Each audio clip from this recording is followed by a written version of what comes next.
Mito da Igreja. É incontestável a grande contribuição que o cristianismo vem exercendo em nossa sociedade.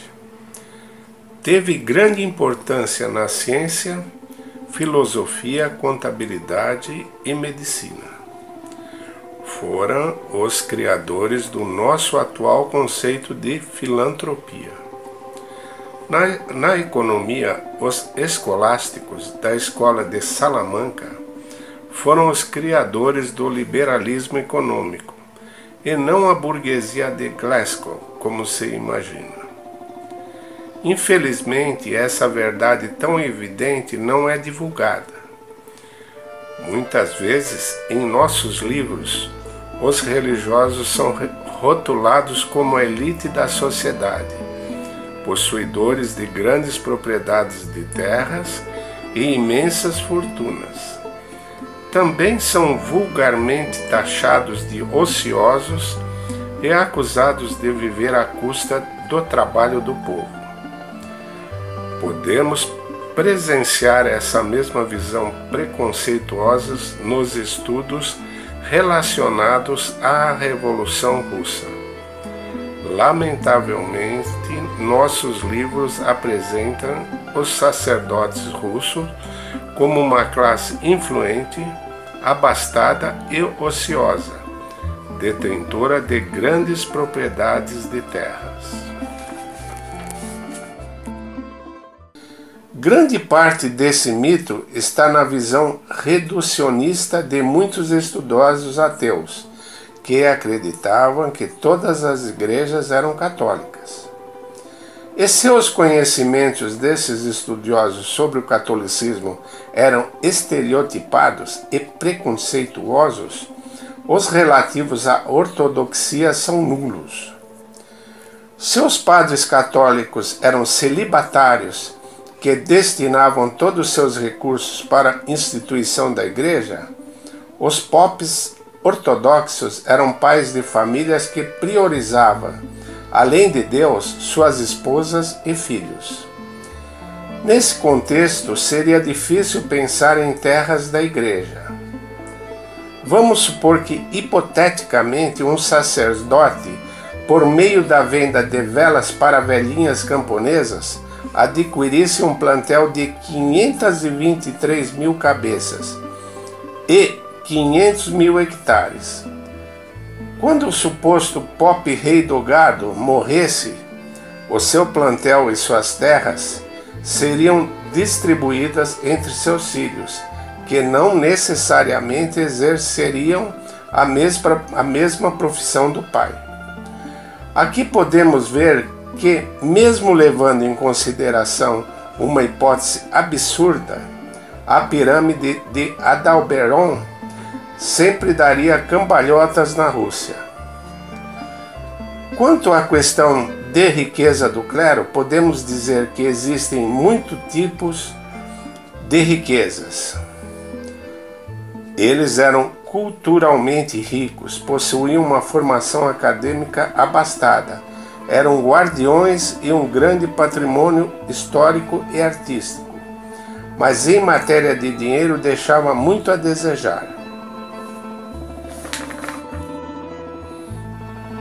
Entre 1903 e 1917, a média mensal de um sacerdote era de 25 a 41,6 rublos, convertido e corrigido em dólares, 312 dólares a 520 dólares, ou em reais, R$ 1.093 e R$ 1.820, igual a um operário.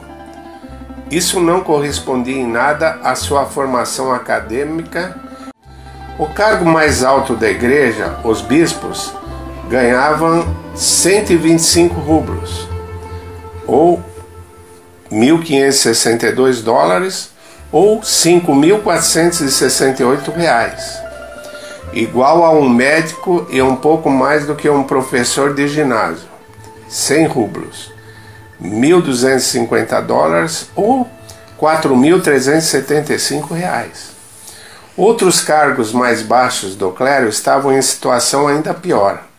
Os diáconos ganhavam 25 rublos, o que corresponde a $312, ou R$ 1.093.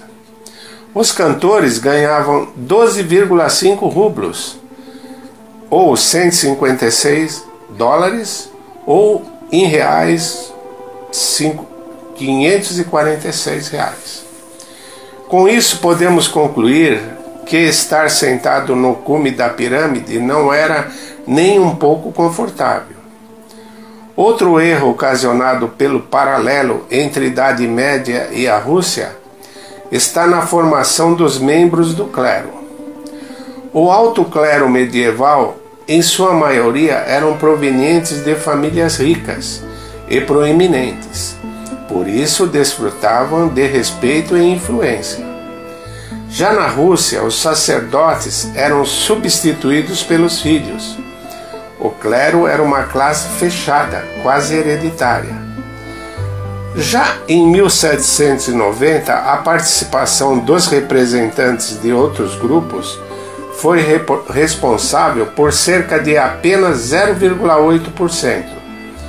O livre acesso ao clero foi proibido, não por lei, mas por costume.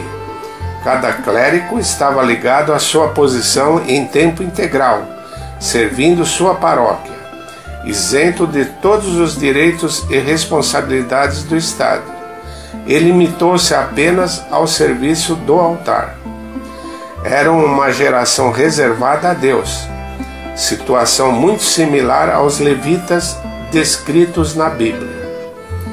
Por seu isolamento e miséria, muitas vezes eram tratados com indiferença e até desdém pelos nobres e pela alta sociedade. A imagem dos religiosos na Rússia sempre esteve associada ao nativismo, o amor genuíno à pátria, a simplicidade das camadas mais pobres da sociedade. Imagem esta repudiada pelos intelectuais russos, que buscavam a ocidentalização do país e tinham vergonha da cultura e folclore de seu povo. Os membros da igreja não eram tiranos que tiravam a liberdade do povo, muito pelo contrário. Nem mesmo sua própria liberdade era respeitada.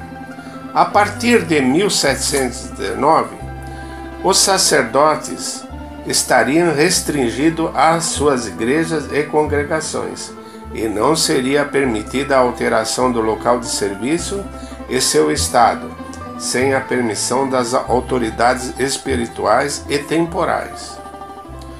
Os clérigos foram proibidos de se envolver em quaisquer atividades de negócio, como as de comércio e da indústria, até mesmo alugar suas casas. Foram proibidos de participar de reuniões, de intervir nos assuntos mundanos, de intermediar petições, ir ao teatro, jogar cartas, fumar, dançar ou assistir danças, cortar a barba e os cabelos, obrigados a usar roupas modestas, principalmente cores escuras e cortes especiais, roupões e túnicas. Até 1719 a 1725, os clérigos tinham que pagar impostos e eram convocados para o serviço militar obrigatório. Só em 1823 eles tiveram o direito ao voto em condições de igualdade com os demais.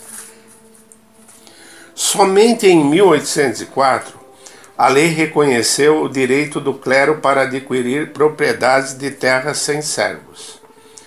No entanto, por causa da pobreza, não poderiam ter esse direito amplamente exercido. Apenas na década de 1860, o espaço do quintal do clero rural entrou em sua propriedade privada. Ao mesmo tempo, ele recebeu o pleno direito de adquirir e alienar bens móveis e imóveis, terrenos, casas, etc.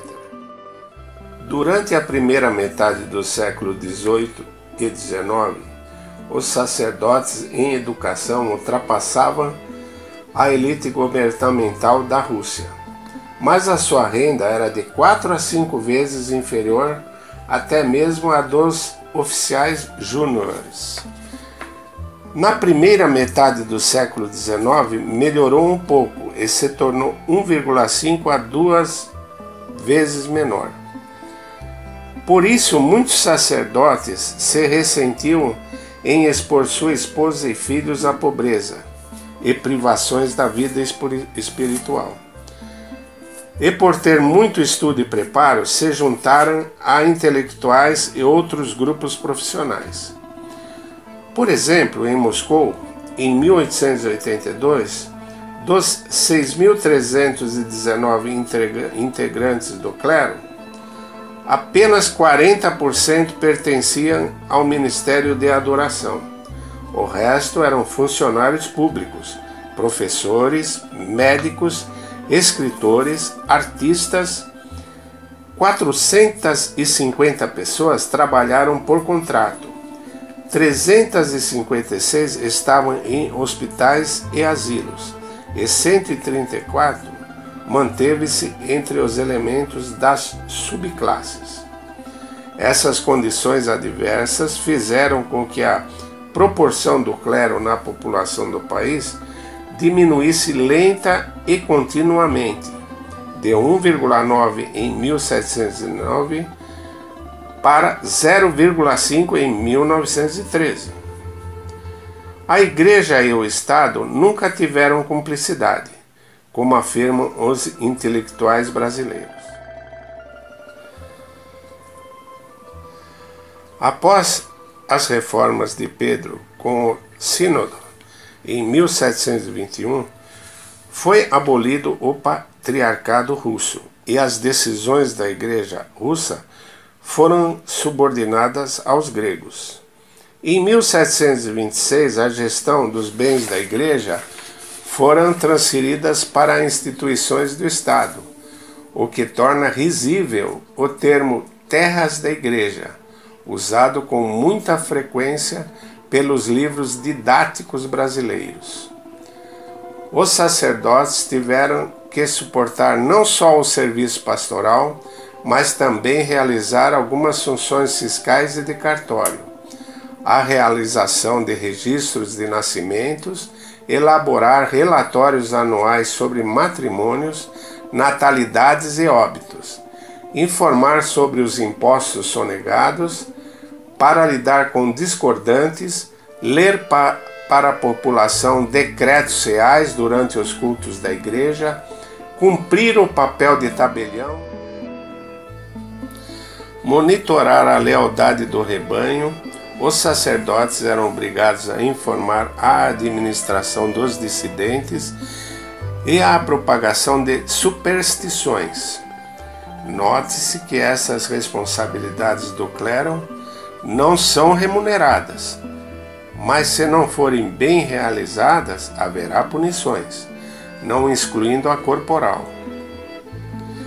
Esses esforços e responsabilidades onerosas não tinham nada a ver com o papel de pastores, pregadores, sacerdotes e muitas vezes eram avessos a essas funções.